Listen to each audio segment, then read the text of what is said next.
So early in the week we talked about hand position and focusing on either that hooked grip in the fingers or that 45-degree angle over the palm, depending on the skill that you're using at the time. And to expand on that a little bit, I wanted to start to go over some of the skills that you can use that grip position with to work on your fitness depending on your goals. So the first thing is learning how to pick up the bell. We're going to place the bell out at a little bit of an outreach. You want to turn the bell immediately to a 45-degree angle, and then we're going to squat or hinge down to get to the bell. Essentially what you're looking for is a V position, so it's hip dominant. We want to feel a lot of tension in the hamstrings and the glutes, but we're going to bend the knees a little bit, particularly in this beginning portion, so that you can get down to the bell, which is quite low. Neutral spine always from the tailbone all the way to the neck. Eyes are looking down and slightly forward. The first thing we're going to practice here is the hike. So what we're going to do is we're going to create some tension. We're going to engage the lats a little bit, and I'm going to snap the bell back between my legs and then back out to the start position. And as I do that, you want to see the bell go back through my legs. So I'm really leveraging the hips here, depending on the next skill that I'm going to go into. And the next skill to go over with the bells is the clean. Now, similar to the swing, we're going to really leverage the hips for this. We're going to drive the bell back behind the legs, but instead of projecting the bell forward, we're going to zip the bell up the front of our body, keeping it nice and tight, and transition into what's called the rack position.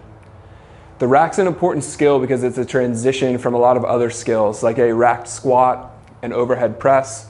It's also an intermediate position from what you'll eventually learn going overhead into the snatch. Now, just like the swing, to set up, we want to step away from the bell a little bit. We want to get into our hips first, but also bend the knees enough so that you can get down to the bell. Lining up the index finger with that inside bend, turning the bell at a 45-degree angle. The back's nice and long from the tailbone to the back of the head with the eyes down and back. I'm going to create some tension in my hips, posterior chain. I'm going to engage the lats a little bit by tugging on the bell. And then as I snap the bell back again, instead of projecting it forward, I'm going to zip it up the front of my body. Now what you'll notice here is that right now the bell is down below my hand. But when I finish the clean, I'm going to zip it up the front, and I'm going to transition my hand around the bell as it travels vertically and catch the bell into the rack position, where it's ultimately going to end up in my arm against my forearm and my bicep over that 45-degree line that we talked about earlier with a closed grip. We want the forearm vertical, and you want the bell as tight to the body as possible.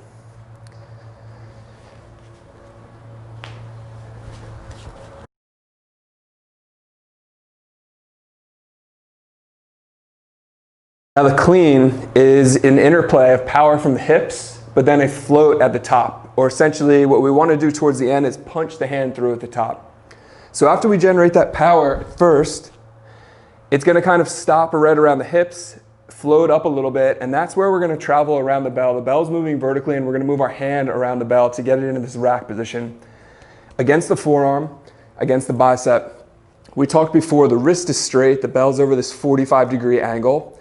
And a lot of the weight is going right through the stacked position of my joints. What we'll find a lot of people get into trouble here is the wrist breaks, leaking energy. They let the bell travel too far away from their midline, which creates more stress on the core, on the shoulder.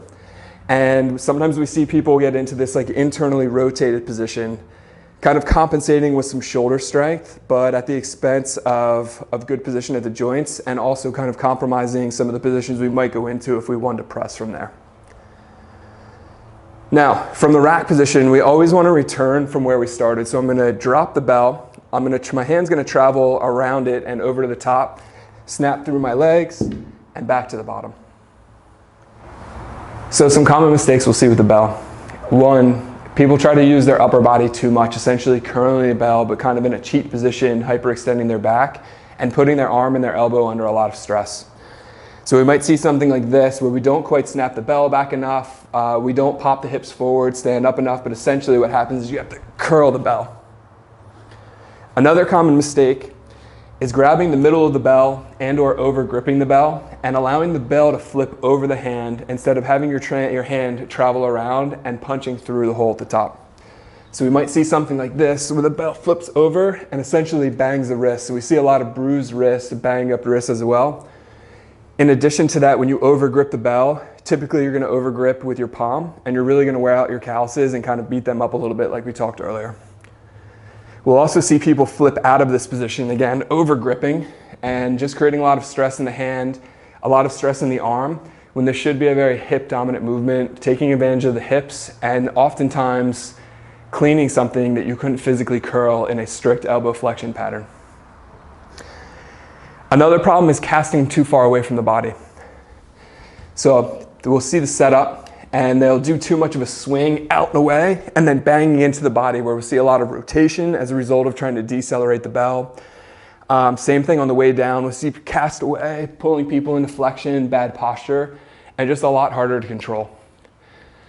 The bell wants to travel vertically under gravity.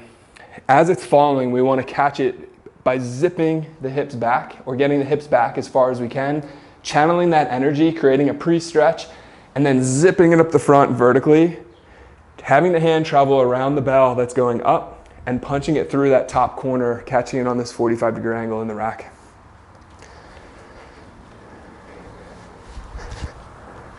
A lot of energy in the hips, and then just finishing, floating it up, vertical forearm, catching it in that top corner. Let's take a look at a few of those from the front. So you'll notice the bell's on this 45-degree angle. I'm going to step away from it a little bit.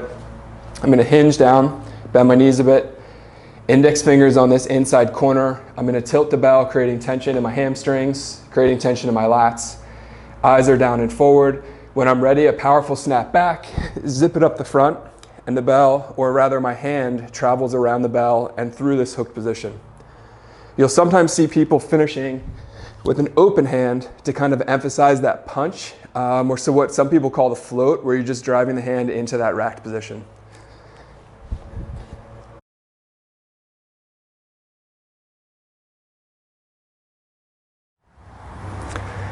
So really taking advantage of the hips on the way back, powering the hips forward, the bell floats up, and the hand travels around the bell in this spiral effect, punching it through the top, catching it in that top corner on that 45-degree angle down the palm with a vertical forearm, vertical wrist, and tight against the body. As you're projecting energy into the floor, you want to think about getting nice and tall and punching that bell at the top, getting tall without having a lot of bell energy traveling back into you.